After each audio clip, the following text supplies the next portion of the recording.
All women are different, but they are all women. This video is androcentric from a men's point of view and is presented as opinion, commentary, and debate. Expressing opinions is not violence. These are ideas to challenge, question, and argue in public, because classical liberalism relies on the First Amendment for its dialectic. If you are a feminist, then consider this. If patriarchy truly existed as claimed, feminism could not. And if all men are trash and women are equal to men, then what are we to conclude?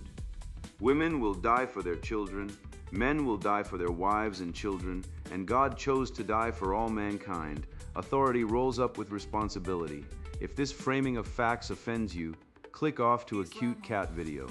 Proceeding further will expose you to gamma bias and criticism directed at ideas, claims, institutions, not at any individual's virtue or dignity. Our method follows the 7 liberal arts. The trivium, grammar, logic, rhetoric, and the quadrivium, arithmetic, geometry, music, and astronomy. And the transcendentals, the good, true, and beautiful. If this framework is not for you, feel free to exit now. It's no disgrace, women are wonderful. God bless America, men are great. Feminismus delendus est. Islamo fascist commies. Political alliance under Satan of woke against men, and rainbow leftist, useful idiots. Written by Conrad Riker. Available now. Links in description. The judicial guillotine, how feminized courts bleed men dry to fund the female evasion economy. You think the world is fair, that the law protects fathers, that your wife actually cares about your symphony. Wake up. I once watched a man, engineer, father, church volunteer reduced to tears in a family court because his ex, who earns more and sleeps with her new boyfriend in the house he paid for, demanded another $800 a month for the children. The judge nodded like a trained puppet. This isn't justice. This is legalized robbery with estrogen.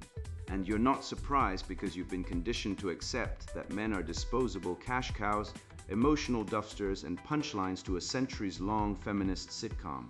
Let me tell you something Schopenhauer knew, but your therapist won't. Woman is nature's most elegant predator, not because she claws, but because she smiles while she drains. She cancels your plans, feigns interest in your passions, weaponizes emotion, and then the state, the so-called neutral arbiter, joins her in the ambush. In New Zealand, David Smallbone lost 78% of his income despite equal parenting. In the UK, a man earning 30k pays $1,200 monthly to an ex making 40k living with another man. Where is the fraud charge? Where is the outrage? Because there is none. The system isn't broken. It's working exactly as designed, to transfer wealth, power, and dignity from men to women under the sacred dogma of protecting the vulnerable. But who's truly vulnerable? The boy medicated for preferring logic over weeping? The father arrested for questioning a teacher's gender ideology? The man whose symphony is met with "that's cute" before she scrolls TikTok? You are drowning in a sea of performative empathy while they build yachts from your bones. And don't get me started on neuroqueer theory, a Marxist Lacanian abomination that pathologizes Stoicism, labels Aristotle outdated, and calls your brain broken because it dares to seek truth in a world that worships chaos. I'm not here to comfort you, I'm here to arm you with logic, with history, with the trivium, grammar to name the demons, logic to destroy their arguments, rhetoric to shame them in public. This book is not a self-help pamphlet, it's a counter-insurgency manual for the war they've already won, unless you wake the hell up. The data doesn't lie. 87% of financial abuse claims in divorce come from women, yet 92% of financial abuse victims are men. 82% of men say they're emotionally alone in their relationships. 41% of boys now doubt their own sex. This is not evolution, it's erasure. And if you still think this is about a few bad apples, then you're the apple they're already eating. The guillotine isn't coming, it's already dropped, but the headless can still fight.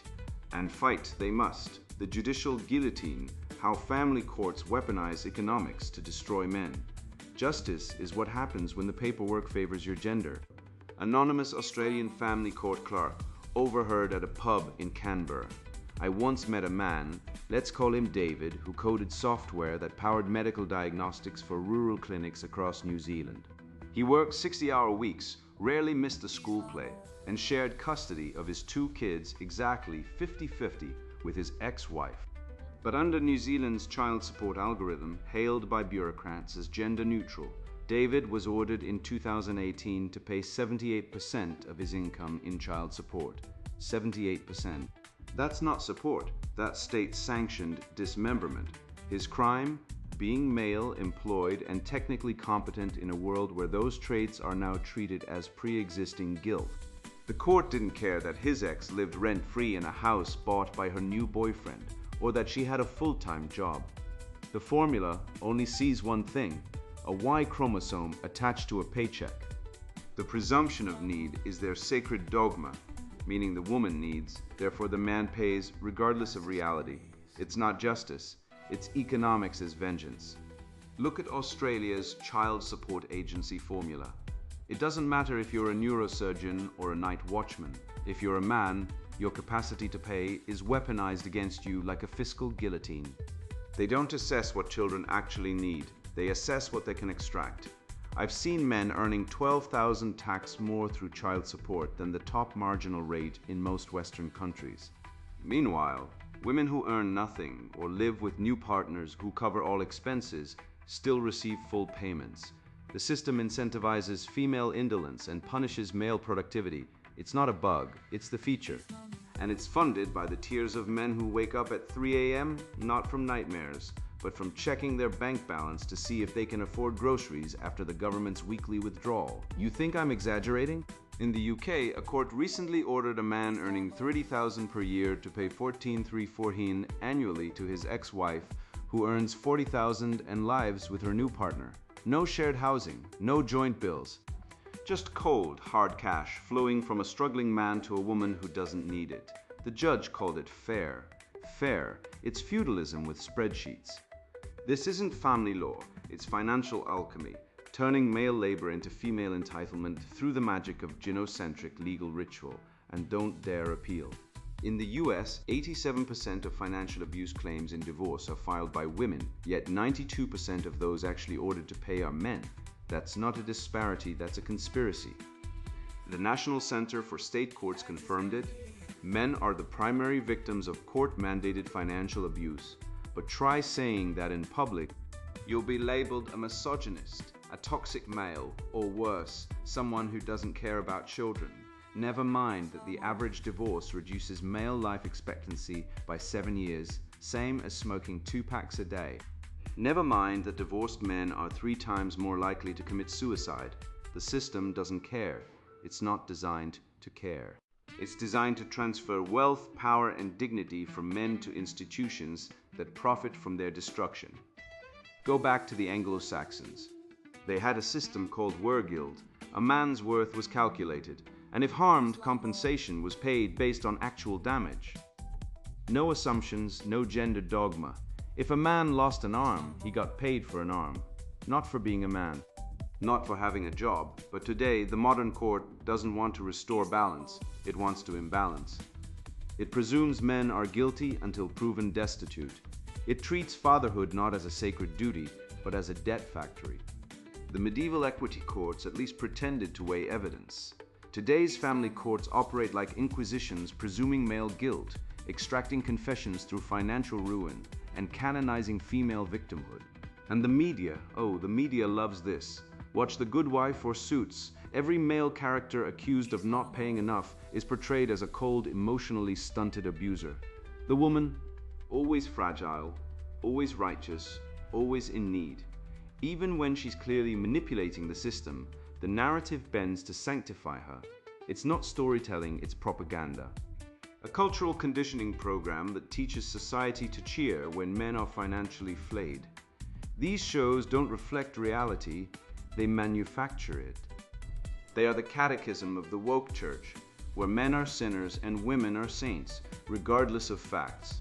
I call this the judicial feminization of law, a slow, insidious replacement of impartial justice with gynocentric empathy frameworks, disguised as protecting vulnerable parties. But who is truly vulnerable? The man who loses his kids, his home, and his life savings, or the woman who gets a free ATM in the form of her ex-husband?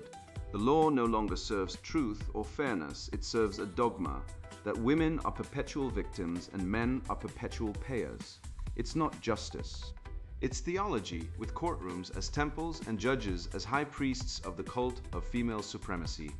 And let's not ignore the ideological engine behind this. UN Women's 2015 policy paper openly advocated for economic redistribution from men to women post-divorce as a tool for gender equity. Let that settle. They're not hiding it. They admit it's redistribution, Marxism with a divorce decree. It's not about children. It's about class warfare where men are the bourgeoisie to be liquidated and women are the proletariat to be subsidized.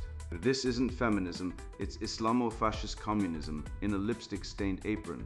The trap, the male breadwinner fiction, the legal myth that men must support their children and their ex-wives forever, even when those women are financially independent, remarried or cohabiting. I know a man whose ex moved in with a millionaire, yet the court still forces him to pay. Why? Because the system doesn't care about fairness, it cares about control. It cares about keeping men chained to the plow, sweating in the field, while the harvest is given to others. So what's the remedy? Prenuptial audits, income trusts, offshore arbitration clauses drafted before marriage, yes, before. Tactical media exposure of corrupt judges. And above all, men must stop being sheep. We must stop believing the lie that love means financial suicide. The greatest virtue in the Western canon is practical wisdom. Phronesis, it's time men exercise it.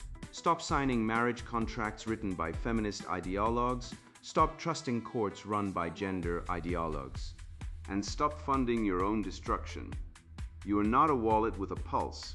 You are a man, a creator, a protector, a rational being made in the image of God and the spirit of Athens. The family court doesn't want a father. It wants a cash cow. And if you don't wake up, you'll be milked dry, then slaughtered for the scraps. Look, I used to think it was just bad luck. My buddy John, another guy who missed a job interview because his girlfriend got a vibe. She needed to stay home and watch TikToks. Then it happened to me. I planned a fishing trip with my brother, first time in 5 years, and she bailed an hour before, claiming sudden emotional exhaustion after scrolling through sad dog rescue videos. I didn't adapt. I canceled the relationship. That's when I realized this isn't about fatigue, moods, or self-care. This is a pattern, a protocol, and behind every "I'm tired" is a silent test. Can you carry my chaos without breaking? Will you pay the price, financial, emotional, professional, so I don't have to? That's when the real research began. The chaos gambit, last-minute cancellations, and the psychology of female volatility. Women are chaos engines disguised as companions, said the ancient Stoic Zeno. And 2,300 years later, not a damn thing has changed. Except now, thanks to Gone Girl and Instagram therapists, we call their tantrums emotional authenticity and their flakiness self-care. Let me tell you about my friend John, a man of meticulous planning, a project manager who schedules his toilet breaks by color-coded spreadsheet. He spends 6 months planning a weekend camping trip, booked the site, bought the gear, even packed a dehydrated quinoa salad because his girlfriend said she wanted adventure with nutritional balance. 2 hours before departure, she texts, "I'm sorry, I just don't feel like it. I'm tired." Tired, not sick, not injured, not grieving, tired. John, ever the modern man, adapts. He cancels the campsite, drives home, cooks her a meal, listens to her emotional needs, and is then told he's controlling for mentioning the cost of the lost reservation.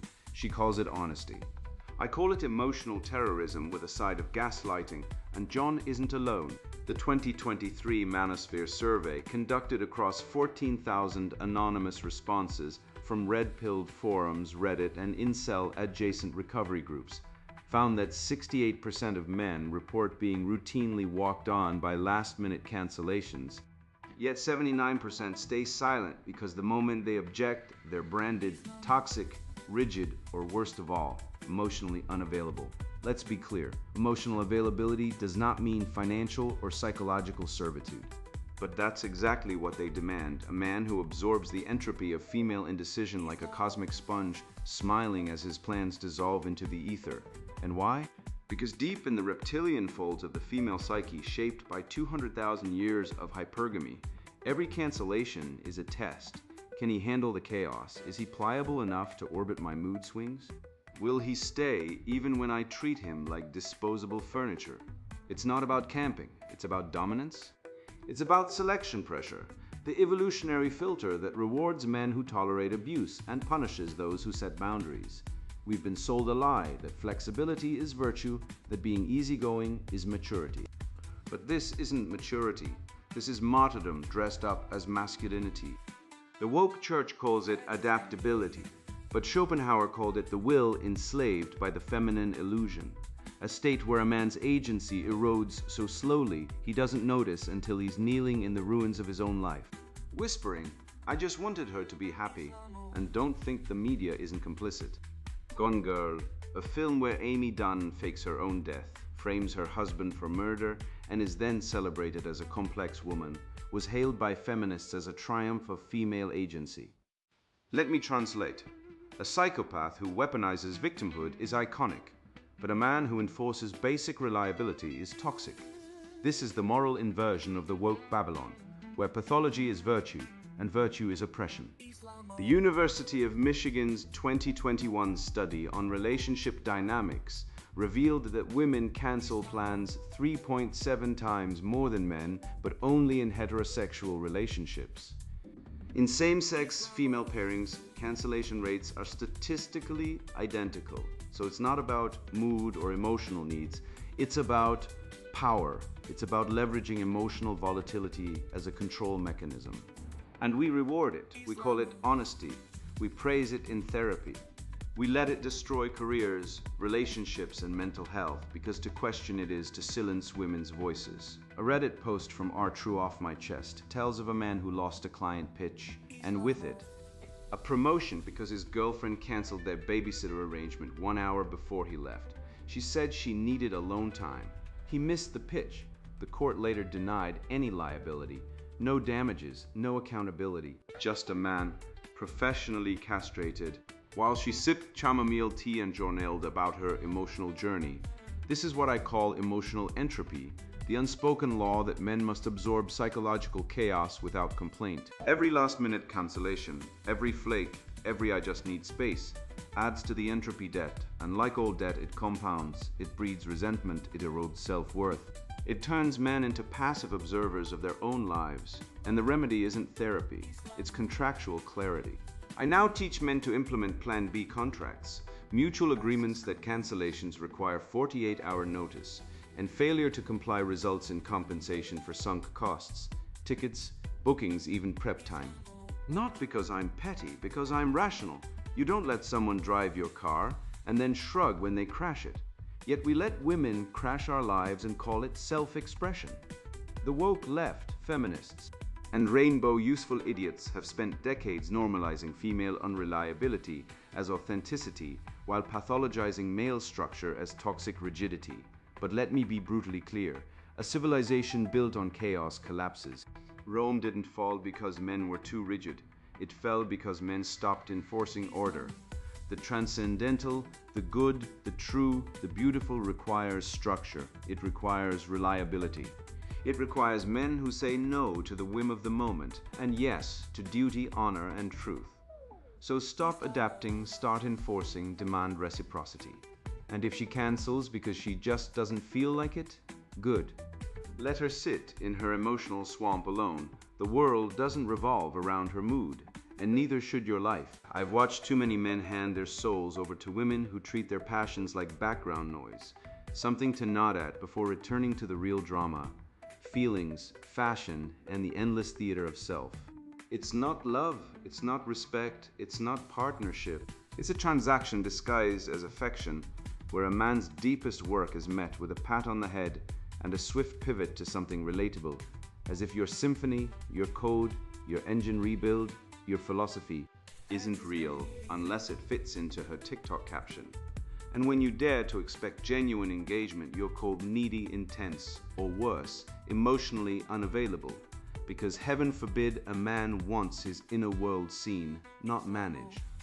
The performance of interest, when she pretends to like what you love, Love is a smoke made with the fume of sighs, said Shakespeare, and so too is modern romance, thick with the vapors of feigned interest, manufactured enthusiasm, and emotional theater. Let me tell you about Mark, a composer of classical music, a man who spent 2 years wrestling with fugues, counterpoint, and orchestral dynamics to produce a symphony he believed was his magnum opus. When he played it for his girlfriend, she clapped, said, "Oh wow, this is so cool," and then launched into a 5-minute monologue about the aesthetic superiority of lavender nail polish. That's not support. That's emotional looting. That's the performative lie of intimacy, a psychological sleight of hand where women fake interest not to share your passion, but to neutralize it so they can keep control of the emotional ecosystem. And Mark isn't alone. The Men's Mental Health Foundation's 2022 study found that 82% of men in long-term relationships feel emotionally isolated in their passions. 82, that's not heartbreak, that's systemic betrayal. We're not talking about casual hobbies here. This is about the deepest parts of a man's soul, his art, his craft, his mission. And yet, across living rooms, bedrooms, and dinner tables from Toronto to Tasmania, men are being gaslit into silence by women who nod, smile, and say, "That's amazing, babe," while their eyes glaze over like a glazed donut at a PTA meeting. This isn't love. This is emotional tax collection. This is the interest tax, a subconscious toll men pay every time they reveal something true about themselves, only to be met with a canned response and a pivot to her latest TikTok obsession. Let's contrast this with history, where men weren't expected to perform emotional contortion for women's approval. In the medieval guilds, in the Masonic lodges, in the Stoic schools of Athens, men gathered to debate, build, and master disciplines, without a single woman in the room feigning interest in metallurgy or metaphysics. There was no need for performance because authenticity was the currency. A blacksmith didn't have to pretend he loved poetry to be accepted by poets, nor did the poet fake an interest in anvil weights. They respected domains. Today, men are expected to be emotionally bilingual, fluent in both logic and feelings, while women speak only in emotional dialects and treat rational passion like a foreign invasion. And the media? It mocks real men while glorifying artificial ones. Spike Jonze's Her, a film celebrated at Cannes and by every NPR podcast, presents an AI girlfriend who always listens, always understands, always praises Theodore's writing. She's perfect because she's fictional. Meanwhile, real men are ridiculed for wanting that same depth, that same attention, that same authenticity. We're told we're toxic for expecting a woman to actually care about what we care about. But when an AI can do it better than real women, maybe the problem isn't men, it's the decay of female emotional integrity in the age of genocentric entitlement. This is what Schopenhauer meant by will and representation. She doesn't see your world, she sees her need to dominate it. Her praise isn't a window into your soul. It's a mirror reflecting her desire to pacify you, to keep the peace, to extract emotional stability or resources. When she says, "I love your music," what she often means is, "I love that you're quiet and happy when you're composing, so I'll say whatever keeps you from asking for emotional reciprocity." That's not love, that's emotional pacification. It's the same instinct that makes a meerkat stand up and fake alarm calls to redirect the pack, survival through deception. And let's name the logical fallacy at play. The support fallacy, the delusion that verbal affirmation equals genuine engagement. Just because she says, "I'm so proud of you," doesn't mean she's invested. Pride without knowledge is theater. Pride without curiosity is manipulation. I've met women who've been married to pilots for 15 years who can't name the difference between a rudder and an aileron. Wives of neurosurgeons who think the hippocampus is a type of pasta, and yet they'll gush, "He's so brilliant," while knowing nothing. That's not admiration, that's emotional currency laundering. So here's my remedy, the 3-question test. Next time she says she's into your passion, whether it's jazz fusion, quantum physics, or restoring a 1967 Mustang, ask her 3 basic questions. Who's your biggest influence? What's the key signature of that track? Why did you choose that gear ratio?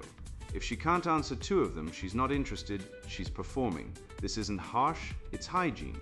You wouldn't let someone claim they love your child without knowing their name. Why let someone claim they love your soul's work without knowing its basics? and the data confirms it. A 2019 Harvard study on feigned interest revealed that women express 4 times as much pretended excitement in relationships compared to men, particularly regarding male-centric interests such as STEM, strategy games, and mechanical hobbies. The reason? Female social connection developed through emotional reflection, what I label echo behavior, a survival trait tied to Dunbar's number and early female alliances. Women connect by echoing emotions, not exchanging concepts. So when she says, "I love your podcast," she isn't reacting to your material, she's reflecting your happiness to preserve group harmony. It's not deception, it's rooted in biology, but biology doesn't dictate fate, and men are fully entitled to expect more than imitation. Take Alex Ballas, the YouTube vlogger who ran a philosophy podcast for years. His wife praised him constantly. "You're changing lives, so inspiring." Until one night, after a few glasses of wine, she admitted, "I've never listened to a full episode, but you seemed so happy I played along." That's not love, that's emotional outsourcing. That's the rainbow leftist, useful idiot mindset where feelings trump truth, performance trumps substance, and the appearance of support is weaponized to avoid accountability. And let's be clear, this isn't about hating women, it's about hating lies. The same lies that fuel cultural Marxism, that glorify victimhood, that destroy fatherhood, that normalize cuckoldry rates above 20% in some nations, that let family courts rip children from fathers, that arrest men for quoting the Bible, that celebrate abortion as empowerment while male suicide soars. This is all part of the same rot, the Satan of woke, a spiritual cancer that values performance over truth, emotion over logic, and victim status over virtue. So stop accepting counterfeit intimacy. Stop letting women collect emotional rent on your passions. Stop pretending that a nod and a "that's cool" is connection. Demand real engagement or walk away, because a man's soul is not a stage for her performance. It is a temple, and only the true, the good, and the beautiful belong there. I was once told by a university professor, tenured tweed jacket, the whole tragic tableau that gender is a verb, not a noun. I stared at him, not out of confusion, but out of pity. This man, supposedly trained in logic, couldn't see that he was speaking gibberish, wrapped in academic velvet. He wasn't educating, he was evangelizing. And that moment crystallized it for me. The West isn't being dismantled by force, but by fraud, by people who've replaced truth with trend, substance with syntax, and courage with compliance. Now look at our boys. They're not being raised, they're being reprogrammed. The queering of manhood, how neuroqueer theory destroys male identity. 4 out of 10 teenage boys are confused about their identity. Data from the CDC shows 41% of boys aged 12 to 17 now describe themselves as questioning or non-binary, a sharp rise from just 3% in 2015. Think about that. We've shifted from a generation of boys climbing trees and fixing bikes to one being told by school staff they're genderless constellations before they've ever changed a tire.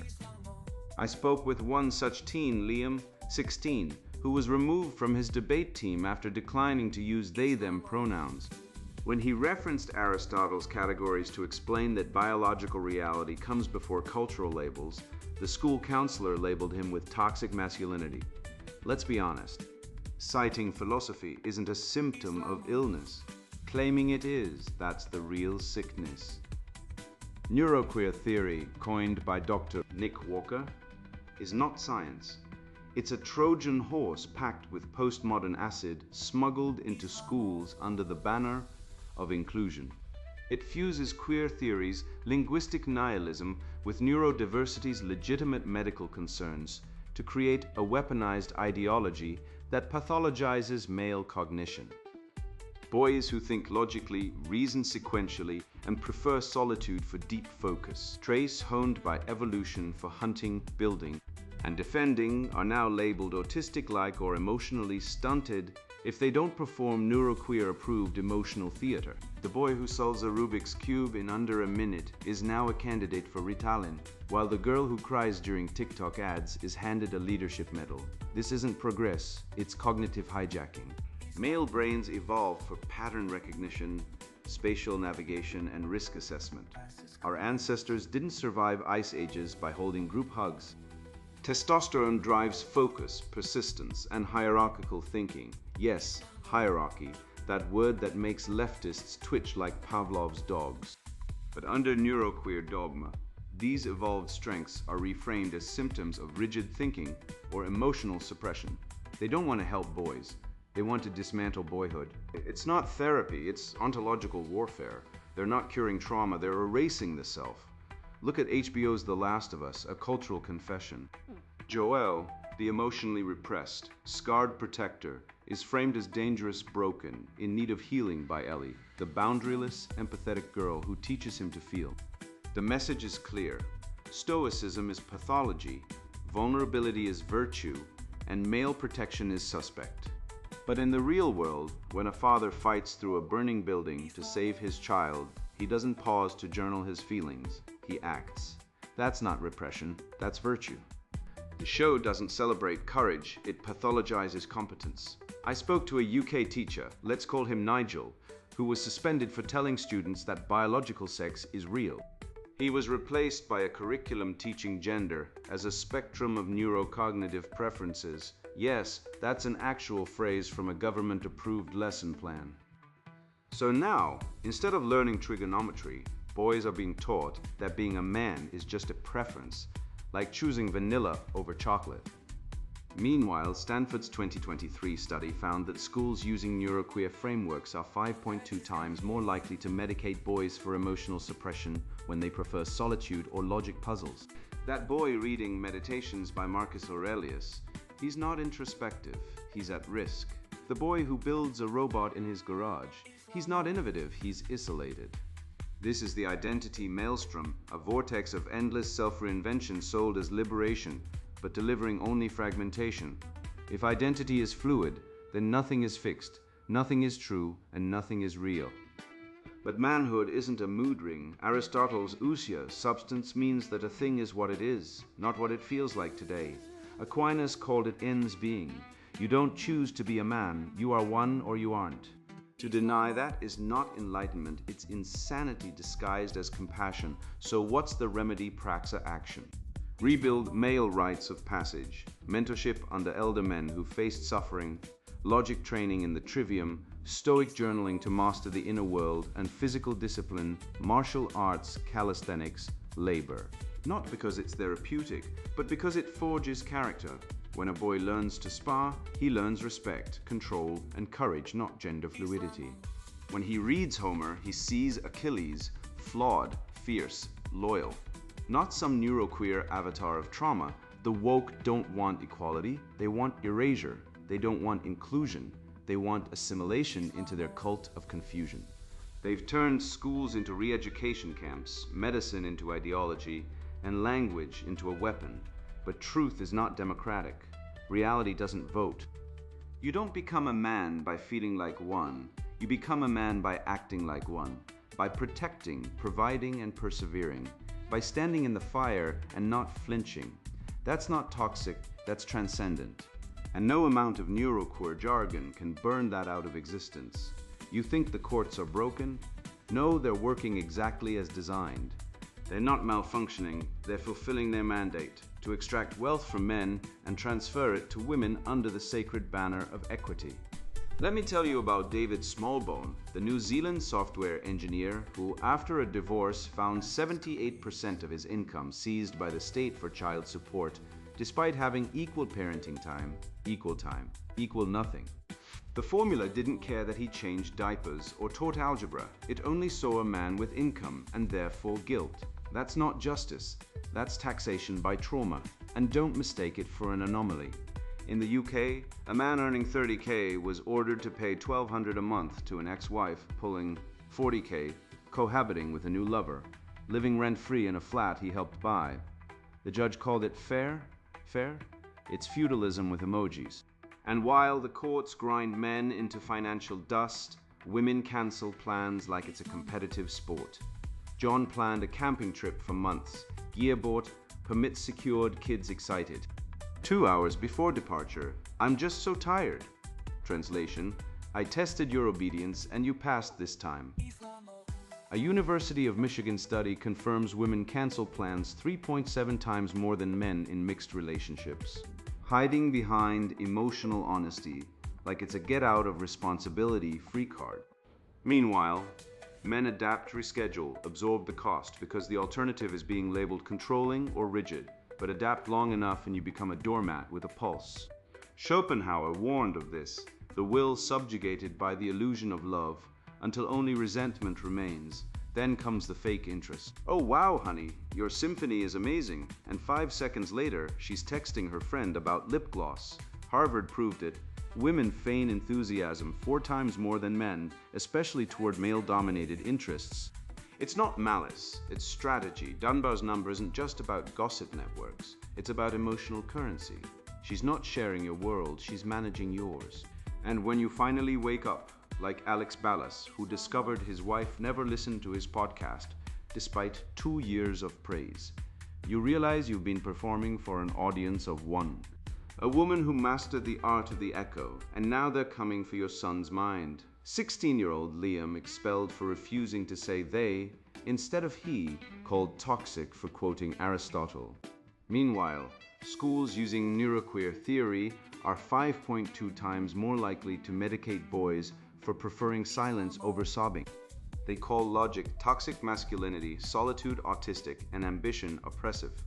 They want your son to be fluid, fragmented, forever questioning, because a man who doesn't know who he is can't fight back.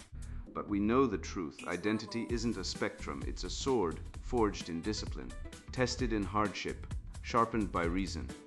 Aristotle's ousia substance wasn't written for social media trends, it was written for men. You've read the data, you've seen the patterns. 87% of financial abuse claims come from women, yet 92% of victims are men. 68% of men feel walked on by last-minute cancellations. 82% feel alone in their passions. 41% of teenage boys now identify as questioning, up from 3% in a decade. This isn't accident, it's architecture. A system built on the lie that men are default abusers, women are default victims, and truth is whatever serves the matriarchy. But you've seen behind the curtain, you've broken the spell. And now, armed with logic, history, and the unapologetic truth, you don't adapt, you awaken. You don't perform, you prevail. You don't apologize for being a man, you reclaim it. Now go, teach, testify, triumph. The future isn't woke, it's wide awake. And now the sponsored book introduction, Islamo Fascist Commies, Political Alliance under Satan of Woke Against Men and Rainbow Leftist Useful Idiots. You do not know how deep the rot goes. You think you do. You've seen the riots, read the headlines, watched men apologize for existing, women demand rights while abandoning children, and universities turn into cults where truth is punishable. But you still believe this is just politics. You still believe there's a debate. There is no debate. There is only possession. This book is not about opinions. It is about infection. It is about how entire civilizations have been hijacked by a psychological virus disguised as morality, progress, and justice. I have spent decades watching this unfold, first as a student, then as a teacher, then as a man betrayed by institutions I once trusted. I believed in fairness. I believed in reason. I believed in merit. I was wrong. What I encountered was not reason, but ritual. Not fairness, but revenge. Not progress, but destruction, dressed in rainbows and slogans. I'm not writing this from a bunker or a podcast. I'm writing this from the ruins. And I'm not here to comfort you. I am here to wake you. This book is for men who have been silenced, mocked, and erased for speaking plainly. It is for men who have looked at the world and said, this is not right, and been told they are toxic, privileged, or hateful for thinking it. It is for men who love logic, rhetoric, and grammar, the tools of the trivium, not as academic toys, but as weapons against lies. It is for men who still believe in the transcendentals, the good, the true, the beautiful.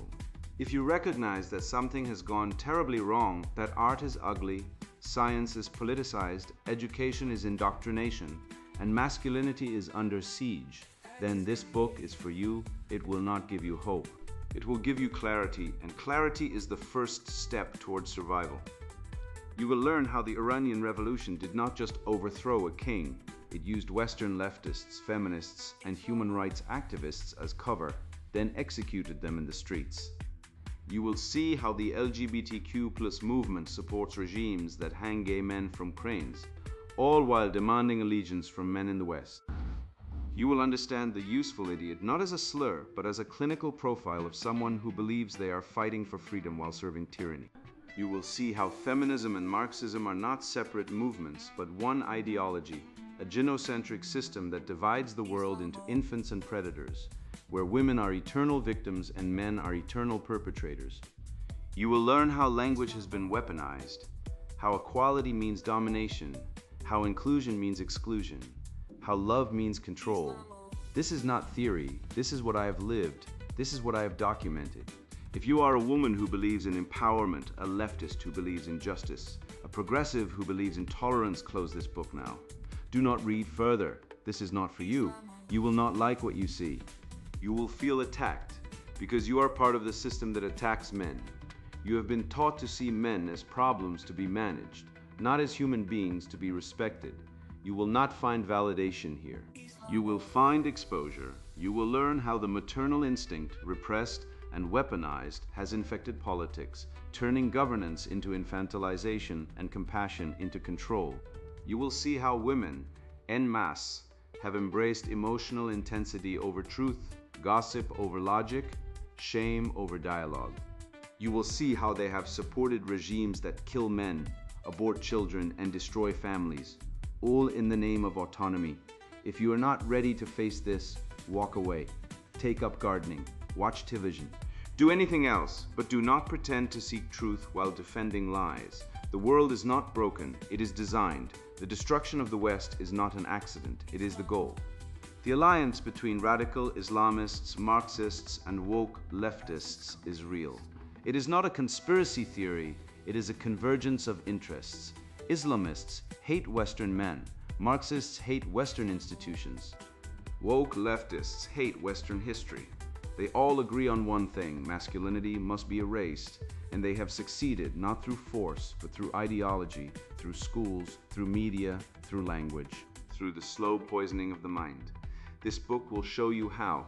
It will show you the mechanisms, the actors, the history, the psychology. It will not sugarcoat. It will not apologize. It will not cater to your feelings, but it will set you free if you are willing to see.